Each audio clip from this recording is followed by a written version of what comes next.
In early September 1944, when the Allied forces were approaching the West Wall, 14 weeks had passed since the D-Day landings in Normandy.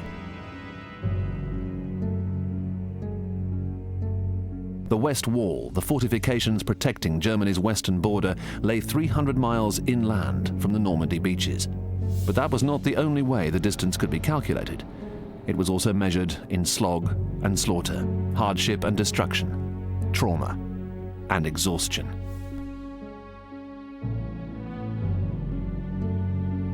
After the D-Day landings in Normandy, hundreds of thousands of men had been killed on both sides, scores of them at a time, to gain, then often lose, just a few yards of ground. Thousands of acres of countryside were laid waste and littered with the burned-out wrecks of tanks, guns and vehicles. Towns and villages were left a mess of smoking ruins.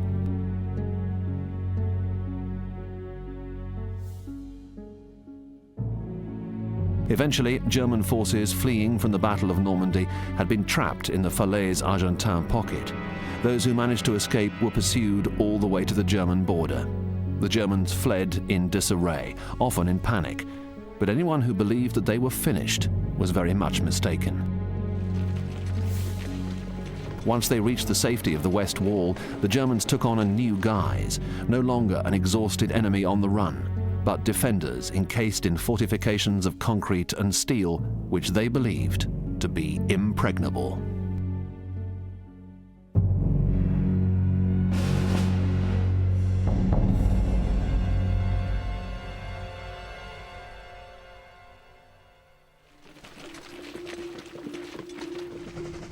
Originally, the West Wall, begun in 1938, had been Germany's answer to the Maginot Line, which protected eastern France from attack across the Rhine. The two fortifications faced each other across a short stretch of territory in the Saar region of southwest Germany, but the value of the West Wall at that time was diplomatic rather than military. Adolf Hitler found it very useful as a frightener. The West Wall, later known to the Allies as the Siegfried Line, helped the Führer scare the governments of Britain and France into making concessions, so feeding their policy of appeasement. It was March 1939 when Germany invaded Czechoslovakia before the British and the French at last woke up to reality. By then, the Second World War was only 6 months away. After the German conquest of France in 1940, the West Wall became irrelevant. Its machine guns and cannon were removed and sent to the Atlantic Wall, and the fortifications fell into disrepair. Even the D-Day landings in June 1944 failed to prompt the Germans to make efforts at getting the wall into better shape. It was not until the following August, when they'd already lost the Battle of Normandy, that the Germans began to think the unthinkable. The fatherland itself might soon be invaded. The potential of the West Wall could no longer be ignored. On Hitler's orders, some 360,000 civilians and boys from the Hitler Youth were set to work repairing and rearming the dilapidated defense line. Considering the short time available, this scratch workforce achieved wonders. When they'd finished, some parts of the West Wall remained weak, but others had been greatly strengthened. And even in this state, the wall was still a formidable barrier. The fortifications formed a band of natural and artificial defenses up to 5 miles deep, stretching some 400 miles from the southwest corner of the Netherlands to the Swiss border.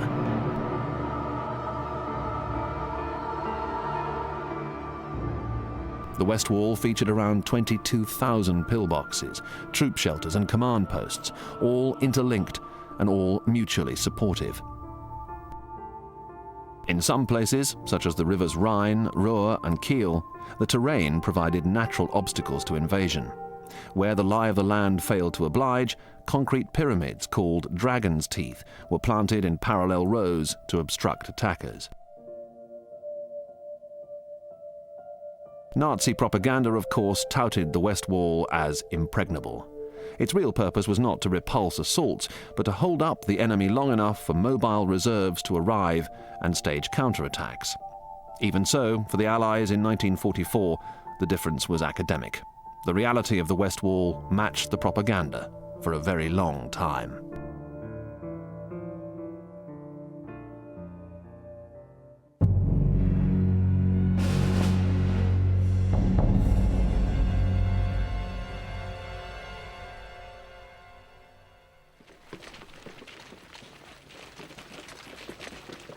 Only about 12% of the German 7th Army, or rather its decimated remnants, had managed to escape from the Falaise-Argentan Gap in August 1944.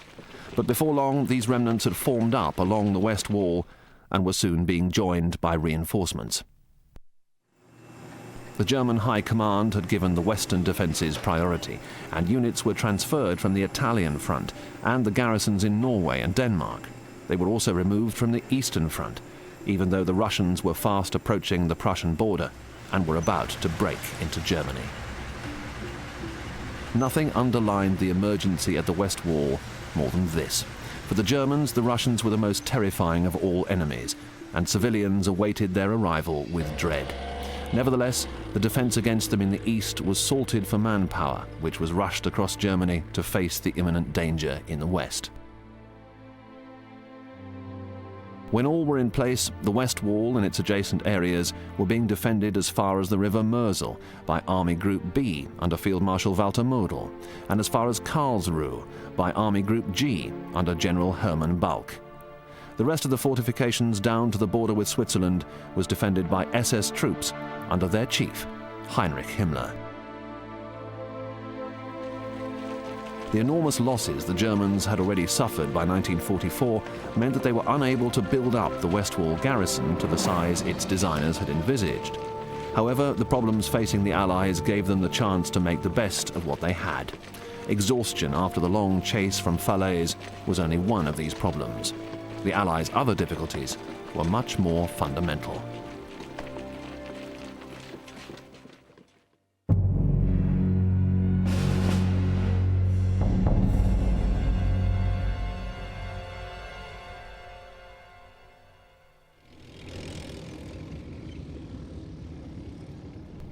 The Allied forces were suffering the usual fate of modern mechanized armies that advance too fast and too far for their support elements to keep pace with them. Their lines of supply were overstretched, and petrol and ammunition were running low. The Allied air forces and other support units were unable to extend their activities with the same speed. The Americans had no prior experience of assaulting heavy fortifications, and the lessons learned in military training proved to be of little practical use. The terrain had changed, too. Unlike the plains of Normandy, the hills and valleys of the Lorraine area around the West Wall had few roads for tanks and armoured vehicles, and in places featured dense woodland that was hard to penetrate and very difficult to fight in. The most immediate problem, however, was the shortage of fuel. It was so serious that General Patton's Third Army was brought to a halt with empty fuel tanks at the River Meuse on the 30th of August. Patton wanted to move on. He was convinced that his forces could be through the wall and at large inside Germany within 10 days. But to Patton's fury, General Eisenhower allocated what little fuel there was to his hated rival, Field Marshal Bernard Montgomery, for an advance into Belgium and the Netherlands by the British 21st Army Group.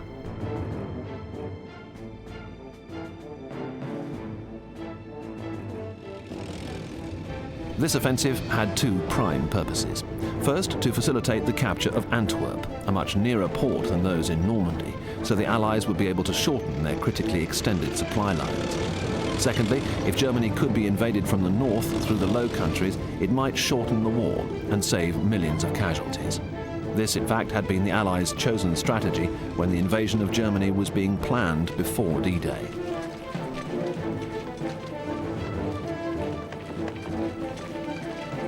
Montgomery's offensive proved to be a tragic disaster. Antwerp was captured on the 4th of September, but German resistance was very much stronger than expected. The Germans blocked the Scheldt estuary, making Antwerp useless for Allied purposes. By the 26th of September, the Allied airdrops at Arnhem had failed at a cost of 7,000 killed, wounded, or captured. General Eisenhower had assumed direct command of ground operations from a very resentful Montgomery on the 3rd of September, and now he was back to square one. After Arnhem, the German defences were still intact, and assaulting the West Wall the hard way, head-on, was the only remaining option. It was not a welcome prospect. Autumn was fast approaching, and with it the chance of torrential rains, mud, cold, overcast skies, and all their attendant miseries.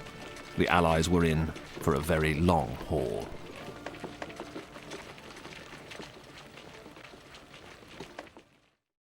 Treat yourself to the best gift in history this holiday season. Enjoy unlimited access to award-winning podcasts and thousands of hours of original history documentaries released weekly exclusively on History Hit. There are topics for all history lovers, from Pompeii to D-Day. Sign up via the link in the description for an exclusive discount. Don't miss out on this incredible opportunity to explore the past like never before with History Hit.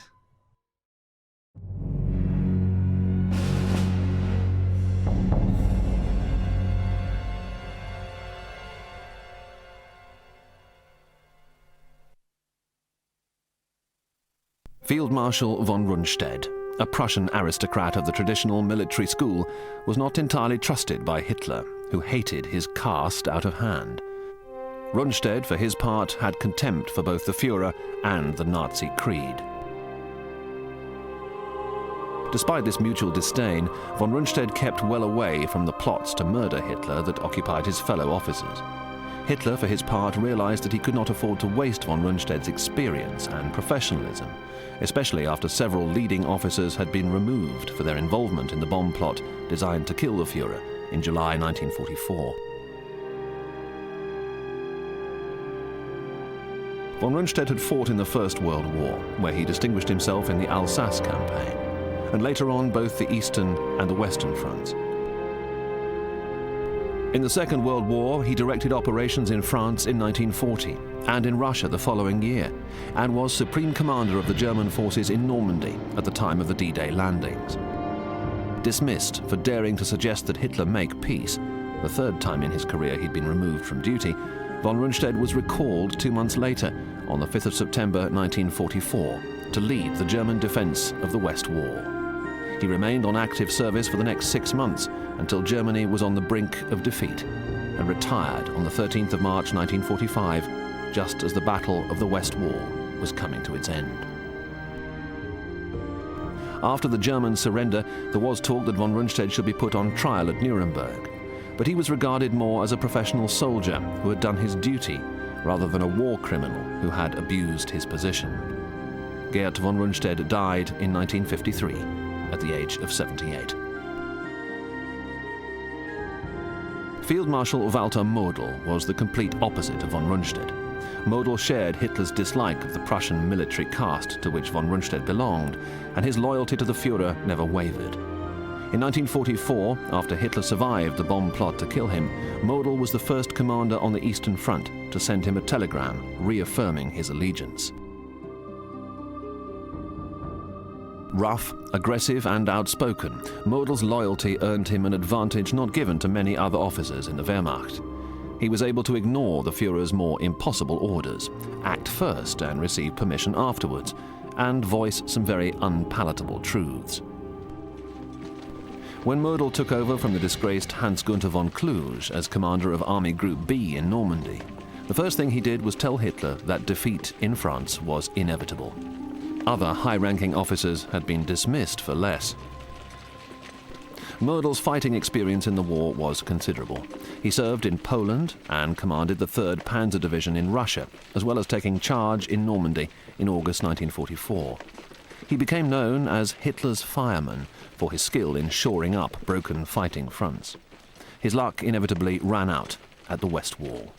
Model directed a ferocious defense of the Moselle section assigned to his Army Group B, but in the end he was forced to yield to the massive Allied onslaughts.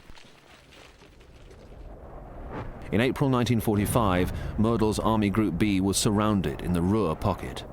Rather than accept defeat, he dissolved his forces and gave them the choice of going home, fighting on with other units, or surrendering. Model had always despised Field Marshal von Paulus for capitulating at Stalingrad in 1943 and had no intention of emulating him.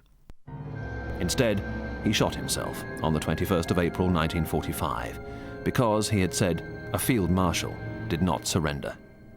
What is there left, he once asked, to a commander in defeat?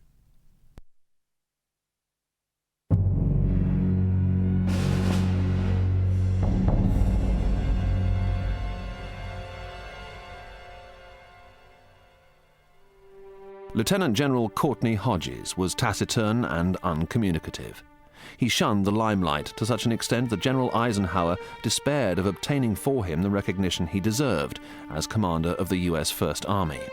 It was possibly part of a campaign by Eisenhower to heighten Hodges' profile that his troops became the first of the Allied forces to cross the Rhine in 1945. During the interwar years, Hodges was spotted as a promising prospect by General George C. Marshall, future Chief of Staff in the Second World War, who brought him to Washington as Chief of Infantry. Early in 1944, Hodges was in England as deputy to General Omar Bradley during the planning of the D-Day landings. On the 1st of August, Hodges inherited Bradley's command as leader of the First Army. Hodges retired soon after the war as a 4-star general, and he died in 1966. With his understated manner and aversion to publicity, Hodges was one of the quiet men of the American High Command, rarely raising his voice to get things done. Unfortunately, he struck the lower ranks as cold and colourless, and had nothing like the flamboyant Patton's popular appeal. Bradley, however, appreciated Hodges' qualities, especially his insistence on detailed planning, and once said that he had implicit faith in Hodges' judgment, skill, and restraint.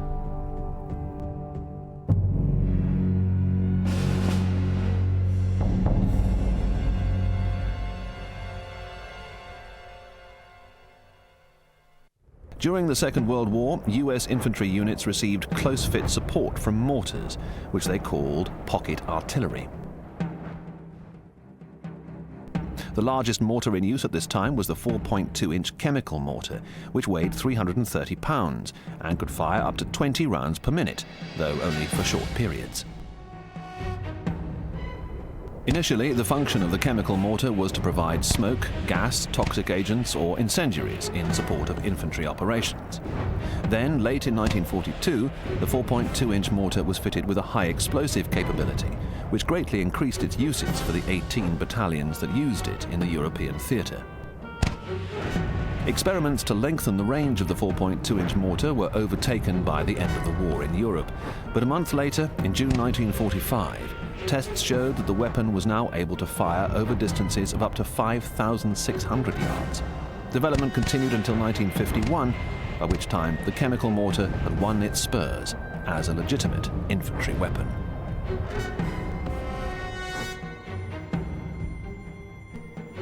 The pillboxes of the West Wall were strong points, arsenals and underground shelters combined. The reinforced concrete roofs were up to 7.5 feet thick, and the walls were more than 6.5 feet thick. The roof rested on steel beams up to a foot thick, and there were two 1.1-inch steel doors. The regular pillboxes of the West Wall were interspersed with larger, multi-story structures, like the Cat's Head armoured fort near the village of Irel in the South Eifel.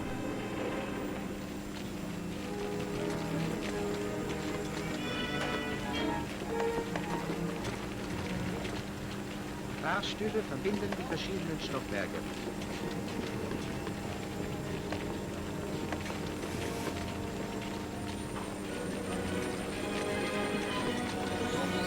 Its foundations were dug to a depth of 118 feet, and the fort contained 3 stories with reversible turret cannon, automatic flamethrowers and machine guns. The rooms were air-conditioned, providing plenty of comfort for its 84-man crew, who could remain at the Cat's Head for 6 weeks at a time.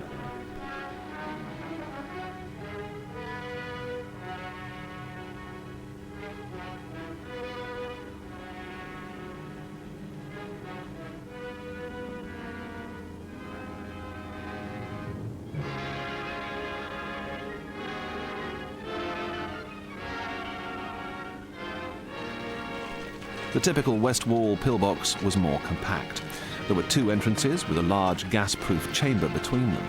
On the right, a short staircase led up to the arms room, with an ammunition bunker attached, and another 37 feet square beyond that. A second arms room, nearly 99 feet square, was sited at the rear.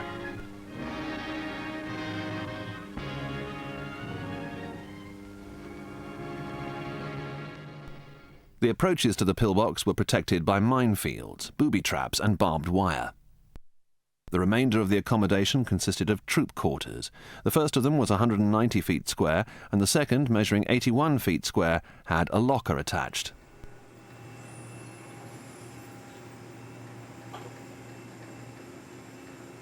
These pillboxes were like miniature fortresses in their own right, and in March 1945, one of them managed to hold up a division 15,000 strong for several hours.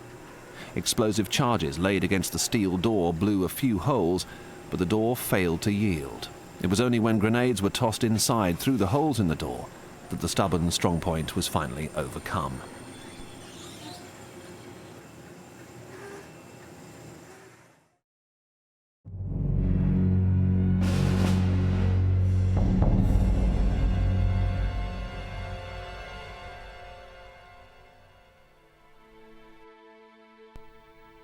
Colonel Charles Buck Lanham was commander of the 22nd Regiment, the 4th Division of General Patton's 3rd Army, stationed in the Eifel Plateau region of western Germany.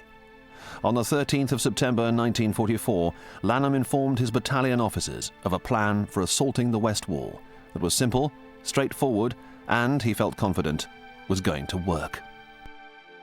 3 battalions would attack the West Wall pillboxes, sited on the Black Man, the heights above the hamlet of Boucher, then move on to the pillboxes at the small village of Brandschied.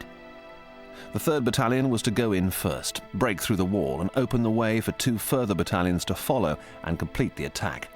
After that, the entire 4th Division could surge through the wall and head for the Rhine. The 3rd Battalion, led by Lieutenant Colonel Teague, advanced towards the Black Man Heights, carefully using the terrain to keep out of sight of the West Wall defenders. Some of the Americans were carrying flamethrowers. Meanwhile, American artillery was blasting the German positions.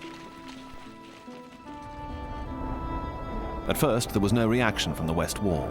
The Germans were evidently waiting for the right moment. When it came, it was devastating. Mortar fire plunged down on the 3rd Battalion, and the Germans' MG-42s began to clatter out streams of bullets. Americans keeled over, one after the other, until they lay in a pattern of patches on the hillside. Before long, the wounded were being dragged down the hill and back to the regiment's positions. All around, the cry went up for the medics. At length, Colonel Lanham realized that his men were on the brink of losing the battle.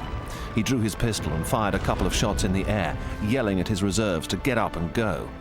Eventually, they went, picking their way around the bodies still lying on the slopes. Lanham's plan proceeded, despite the ferocity of the German fightback. The 3rd Battalion moved south to Brandschied, but it was no sleepy little village. Unknown to Lanham or Teague, the place was spiked all around with pillboxes. A tough German battle group, Kampfgruppe Körner, was there, together with SS troops, to dismiss the American efforts with a furore of fire. Teague decided to dig in and try again the next day. The 3rd Battalion went on trying for another 2 weeks, but they got nowhere. The 22nd Regiment, meanwhile, attempted another approach, reducing the German bunkers one by one. This was no small enterprise, and at first the Americans tried to get the Germans to surrender. When they refused, tank destroyers were driven up to the steel doors and blasted them in at point-blank range. It was a dangerous maneuver for the attackers, but it worked. The survivors emerged, most of them badly injured. The dead were piled up inside. Before long, American casualties had mounted to 800 men, some of them killed when the Germans launched a counterattack out of their pillboxes. Half of the 1st Battalion were killed or injured, and only 2 of their officers survived. Many casualties were physically uninjured, but developed combat fatigue. Eventually, Colonel Lanham was forced to call off the attack as the weather worsened and the German defenses showed no signs of lessening. Nothing had been gained, and the vital roads leading out of the Eifel region to the Rhine remained under German control. The wall remained intact.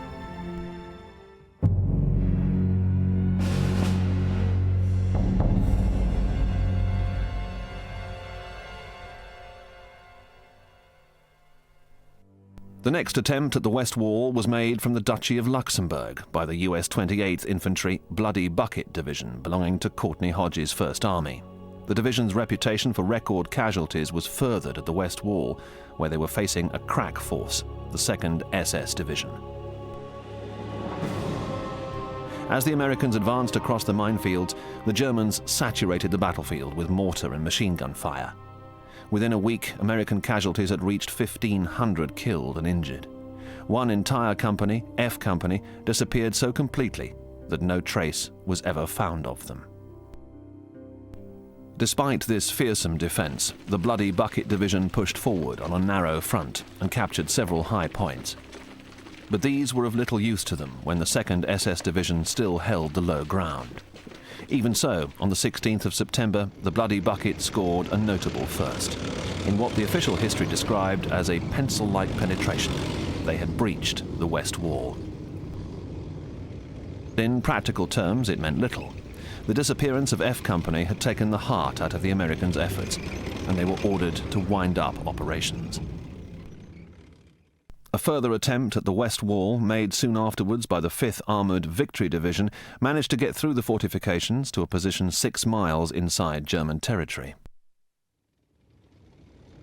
But this initiative led to a mammoth German counterattack, overseen by Field Marshal von Rundstedt himself. Outnumbered, assaulted on both flanks by German infantry and armour, denied air cover when the weather turned nasty, the Victory Division began to falter. On the 19th and 20th of September, they were ordered to pull back. Pencil-thin penetrations were of no interest to General George Patton, commander of the Third Army. As he told newspaper reporters, "I'm going to go through the wall like shit through a goose." By the 5th of September, Patton's enforced halt at the River Meuse came to an end, as supplies of fuel to the Third Army began to flow again.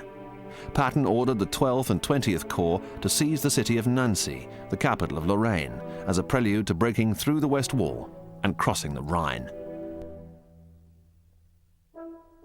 Patton envisaged no serious difficulty. The section of the West Wall immediately facing the Third Army was manned by 7 weak infantry divisions and a panzer brigade of the German First Army. Also in the vicinity were 7 under-strength divisions of the German 19th Army. Hardly an impressive opposition. However, even with this poor showing, this was one of the best defended parts of the West Wall, and Field Marshal Mördl, Hitler's fireman, was in overall charge. Elements of the Third Army set out for the Mosel River close to Nancy on the 11th of September. The Americans crossed the river, and though there was some heavy German resistance, it did not seriously impede their progress. Nancy was duly occupied on the 15th of September. At this juncture, the Americans had to halt for 4 days through lack of supplies and provisions, and the onset of bad weather. The delay gave the Germans the opportunity to regroup and concentrate reserves from their First Army at Château Salins, where they blocked one of the main routes to the Rhine. This meant the Americans had lost the initiative, and the 5th Panzer Army hit them with a series of major strikes at Patton's 4th Armoured Division. The contest continued for 10 days and took on a regular pattern. The Germans attacked under cover of fog and fought a series of vigorous engagements with the Americans. The Americans, who were aided, weather permitting, by aircraft of the 18th Tactical Air Command, outmaneuvered the panzers and forced them to withdraw. Finally, wrecked panzers littered the battle area, and the Germans were down to only 25 tanks. Wisely, they withdrew. In all, they'd lost around 280 tanks and suffered 3,000 casualties, with the same number taken prisoner. American losses were fewer, 626 casualties. But almost non-stop fighting over the past 2 months had exhausted them. They were retired from the Lorraine area on the 12th of October to rest, recoup, and refit. The West Wall remained untouched.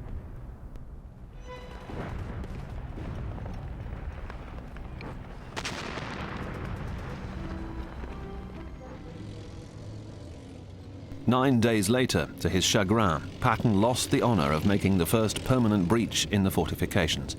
It happened at Aachen, a historic city on the German border with Belgium and the Netherlands. Aachen was fortified, but its defences were not unusually strong, and though it formed part of the West Wall, its position was of no strategic significance. Nevertheless, the capture of Aachen, the first appreciable city the Allies had encountered on German soil, could prove an important boost to morale.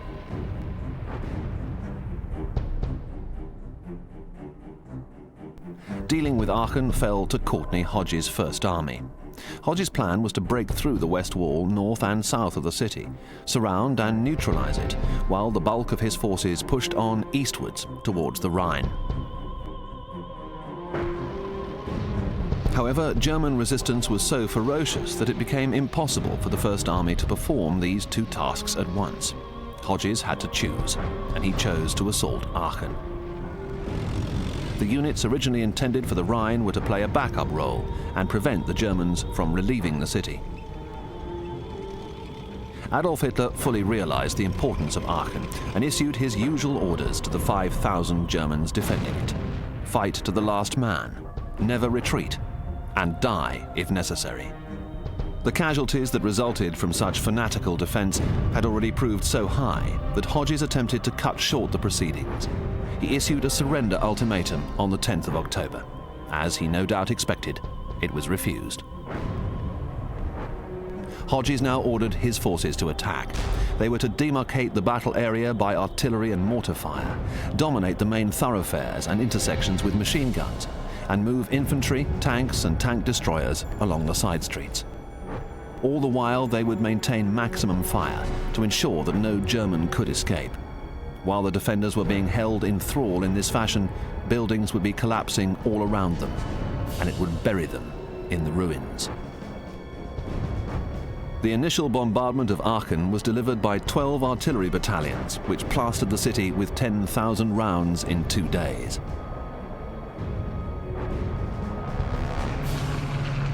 Meanwhile, fighter bombers of the 9th Tactical Artillery Command dropped over 160 tons of bombs on the target in the same period.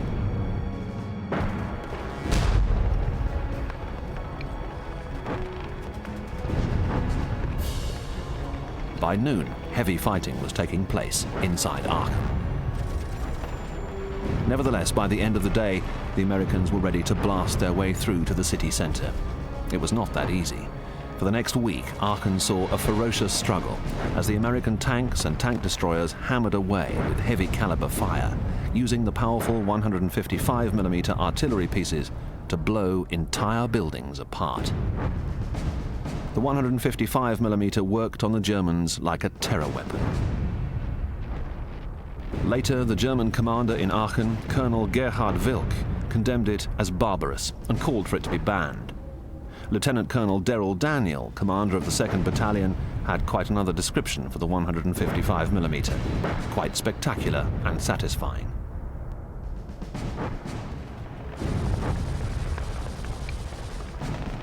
By the afternoon of the 21st of October, Daniel's 2nd Battalion had secured the business areas of Aachen and were pushing westwards when they learned the fight was over. Contrary to Hitler's orders, the garrison of Aachen had surrendered. The Americans captured 1,000 prisoners. According to their own reports, the Germans had suffered around 5,000 casualties. Quite probably, a lot more men were killed. The Americans lost around 1/10 of that number, most of them among the assault troops. After the battle, only around 20% of Aachen's buildings were left standing. Even before the capture of Aachen, the 9th Infantry Division of Hodges' First Army was ordered into the Hürten forest, southeast of the city, to clear it as security for the right flank of another effort against the West Wall, a major assault across open country aimed at penetrating the fortifications. The Hürten was a man-made forest around 200 square miles. There were few roads. It was difficult fighting country, certainly for tanks and armored vehicles, and the Americans expected only light resistance. They were wrong. Although the German 7th Army was not well prepared to defend the forest, Once the Americans entered, they fought with their customary ferocity to keep them back.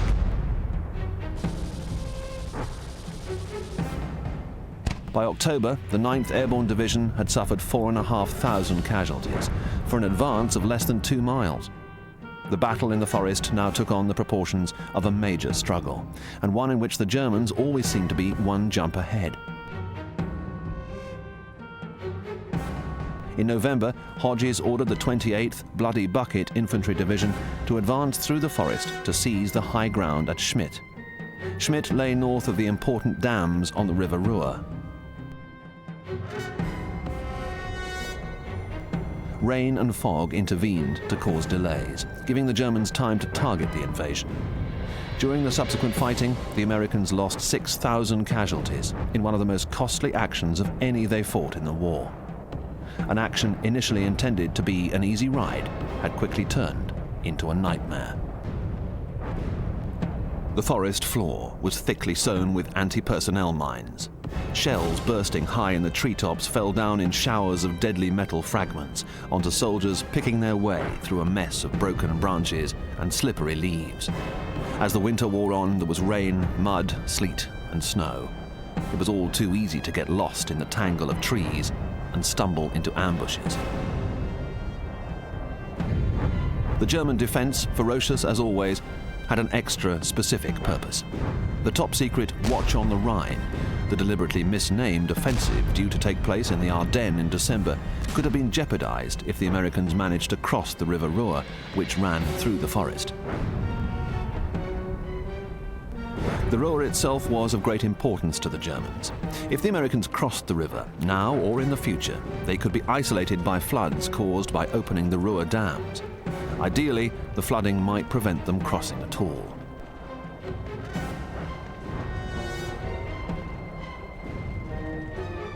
The cost on both sides was very high. By mid-October, the Germans had lost around 2,000 killed and injured, and 1,200 taken prisoners. American losses were even greater, 4,500 men killed, wounded, or missing. November 1944 went on as September and October had begun. Massive American assaults, accompanied by fighter-bomber attacks, did nothing to break down the German resistance, which was so powerful that the Bloody Bucket Division lost 40% of its strength in 7 days. On the 15th of November, 1,200 flying fortresses of the US Army 8th Air Force flew from the Netherlands to soften up the enemy for the US 84th Division at Geilenkirchen, north of Aachen. But the result was the same, a fearful battle of attrition in which the infantry suffered so many losses they were unable to continue.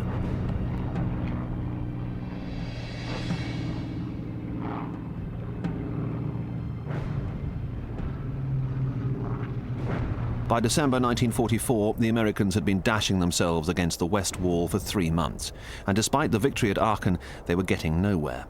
The Hürten forest became a microcosm of this failure.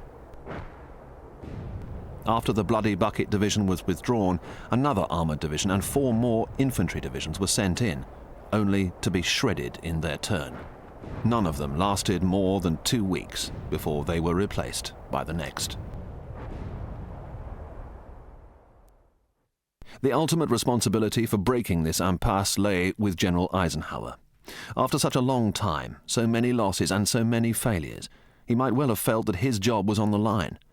Even worse, the outcome of the war could be in the balance. Inside their defences, the Germans had proved too strong to shift.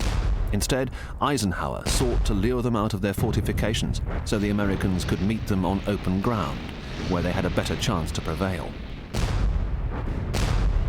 Eisenhower laid a trap, the so-called Ghost Front in the Ardennes, where the American defences were thin and the Germans might fancy their chances of success.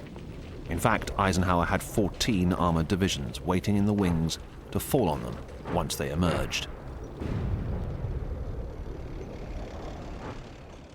In the meantime, the frontal attacks on the wall continued. There was no major breakthrough, but there were some gains. The Americans captured the important crossroads leading to the defences in the Hürten forest and the Wallerscheid crossroads north of Monschau. The west wall itself was penetrated to a depth of 1,200 yards. On the 16th of December 1944, the Germans appeared to fall for Eisenhower's trap. They came out of their fortifications, but not to assault the Americans with their understrength manpower. In one of the worst cases of bad luck coincidence in military history, Eisenhower's trap was preempted by the Ardennes offensive, the last gasp initiative by 24 German divisions to throw back the Allies and possibly win the war. The Allies never imagined that at this late stage in the war the Germans were capable of mustering such a force. But the Ardennes offensive did not last long. After initial successes, fuel supplies ran out, and in early January 1945, it was all over.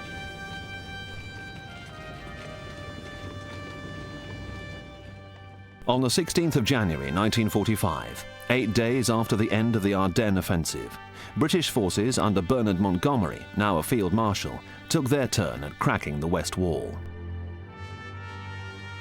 Their target was the Heinsberg salient, around 20 miles long, which was defended by 3 lines of fortifications, continuous trenches and weapons pits covered by barbed wire and liberally sown with mines.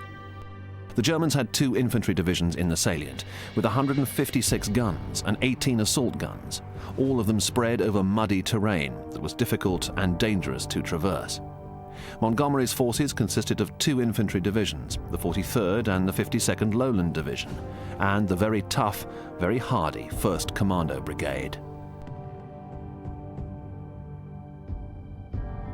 US General Patton was not at all happy about the prospect of Montgomery, his hated rival, gaining the honor of being the first to reach the Rhine. At the end of January 1945, Patton, with help from General Bradley, persuaded Eisenhower to agree to an armored reconnaissance in the Eifel region that would take his forces across the rivers Our and Sauer to close in on the West Wall. The term armored reconnaissance was somewhat vague, and Patton preferred it that way. For him, it was a means to an end. Patton wasn't planning a reconnaissance at all. He aimed to get his Third Army so committed to the battle at the West Wall that Eisenhower would have to agree to their participation. The guns of Patton's Third Army opened up on the morning of the 29th of January 1945 and began pounding the fortifications.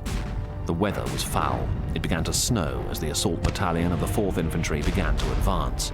They slid across the frozen Our River and then blasted their way through Brandscheid with artillery, tank fire, and flamethrowers. The Germans fought back, but in the ferocious hand-to-hand fighting that ensued, they were pushed back. Although they managed to win back the village of Brandscheid, there'd been a partial breakthrough of the West Wall near the town of Prüm. By this time, Patton had expected confirmation from Eisenhower to proceed towards Mosul. When contact was eventually made, Patton was infuriated to be told that the Third Army must stay put, go on the defensive, and await further orders.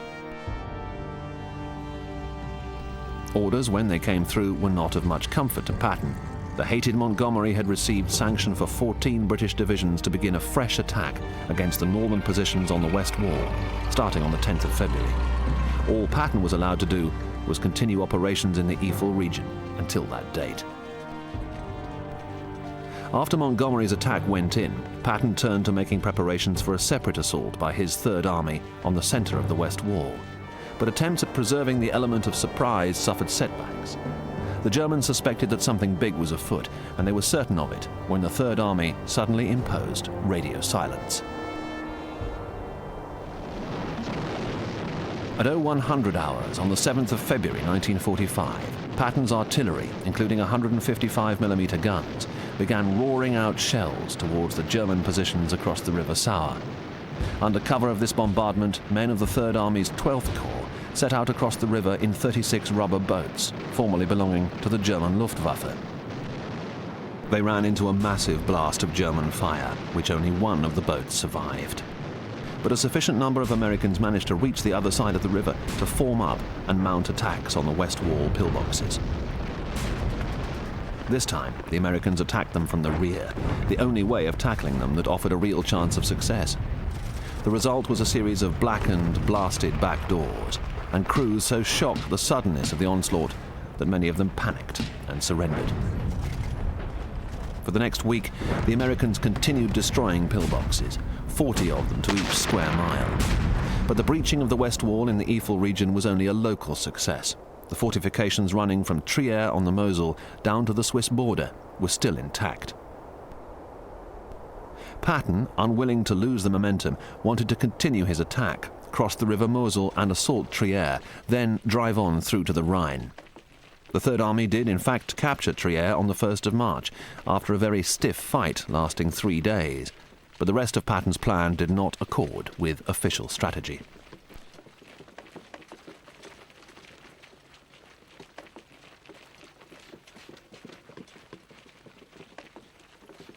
Montgomery's assault in the Reichswald forest still had priority. Unfortunately, his campaign had degenerated into a grim slogging match. Although his British and Canadian forces had succeeded in breaking through the West Wall to the north, more than 15,600 men had been lost, and the end of February arrived before the struggle showed signs of ending. If eventually Montgomery's forces were to attack across the Rhine into the industrial region of the Ruhr, it would have to be on a narrow front. This enabled General Omar Bradley, whose interests were much the same as Patton's, to propose a backup position for the American forces. The First and Third Armies would advance to the Rhine before Montgomery made his attempt at a crossing. What Bradley was really doing was seeing to it that American troops were in a position to be first across the Rhine and first to spill out into the rest of Germany.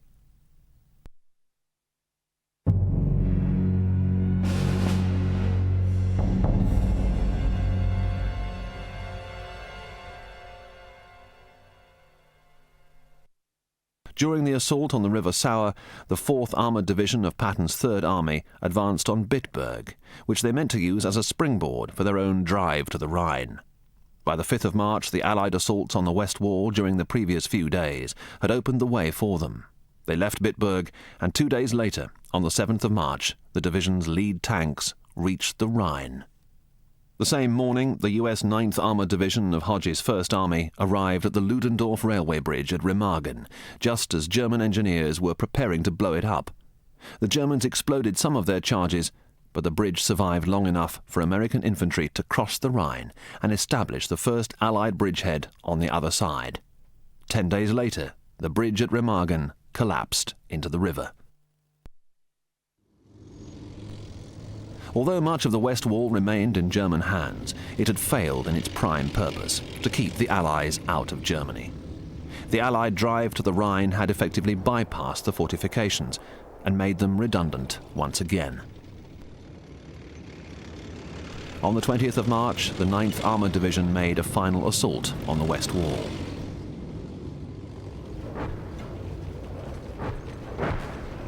The Americans approached warily, expecting the pillboxes to explode with fire.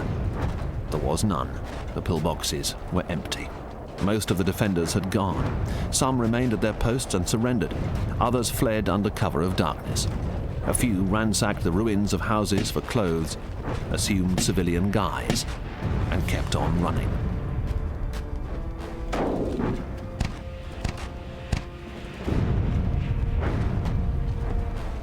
Once the Allied forces were across the Rhine, it was only a matter of time before the Third Reich collapsed. This did not prevent the Germans from fighting on, and another 2 months passed after the crossing of the Rhine at Remagen before their surrender on the 7th of May 1945. By then, the West Wall had played its part in deciding the new shape of Europe and the nature of post-war politics, for the way in which it was finally overcome did not arise from purely military considerations. The Low Countries and northern Germany had come under Montgomery's overall command, so that taking this route to invade the Third Reich, as envisaged before D-Day, would have brought American forces under British control. However, the American generals were too chauvinistic to stand for that. This applied particularly to General Patton, whose name for Montgomery was unprintable, and to a lesser extent to General Bradley. To Patton, the idea that his hated rival might be the first to reach the Rhine was anathema. As for General Bradley, he had his own secret agenda in February 1945, when he suggested that Hodges' First Army and Patton's Third Army should mass at the Rhine to cover Montgomery's narrow front thrust across the river. This was important insurance against the Germans staging another Ardennes-style offensive. But it was no coincidence that it also made sure that the Rhine crossing would be an all-American enterprise. General Patton had made his own contribution to this state of affairs. By turning his aggressive defense at the West Wall into an aggressive offense, he drew the focus of American operations southwards. This was the wrong position for a speedy drive to Berlin, and meanwhile the Russians gained the time to move in from the east and reach the German capital first. Subsequently, this enabled them to claim for communism a larger share of Europe than the British and the Americans meant them to have. And for the next 45 years, until communism collapsed in Europe and the Cold War came to an end, the world had to live with the consequences.